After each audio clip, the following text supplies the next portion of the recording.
प्रश्न खड़ा होता है कि ईसाई समुदाय में मांस खाने की रीति कहां से पड़ी। तो चलिए इस रहस्य को जानते हैं कि आखिर ये मांस खाने की रीति कैसे प्रारंभ हुई। श्री ऋषभ देव जी की जीवात्मा ही बाबा आदम हुई, जिन्हें इस्लाम धर्म, ईसाई धर्म और यहूदी धर्म के व्यक्ति अपना पहला पुरुष मानते हैं।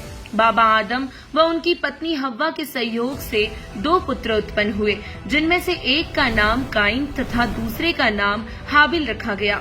काइन खेती करता था और हाबिल भेड़ बकरियां चराया करता था। काइन कुछ धूर्त था, परंतु हाबिल ईश्वर पर विश्वास करने वाला था।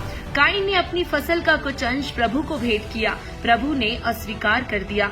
फिर हाबिल ने अपने भेड़ के पहले मेमने को प्रभु को भेंट किया, प्रभु ने स्वीकार किया। अब सोचने की बात ये है कि यदि बाबा आदम में प्रभु बोल रहा होता तो कहता कि बेटा हाबिल, मैं तेरे से प्रसन्न हूँ। आपने जो मेमना भेंट किया है यह आपकी प्रभु के प्रति श्रद्धा का प्रतीक है।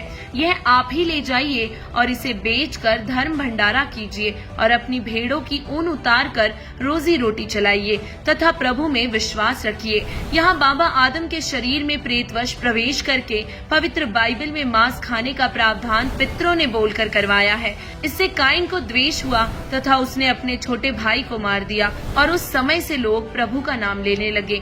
अब यहाँ पर सोचने की बात ये है कि जहाँ से पवित्र ईसाई धर्म की शुरुआत हुई, वहीं से मार काट, लोभ और लालच, द्वेष परिपूर्ण है।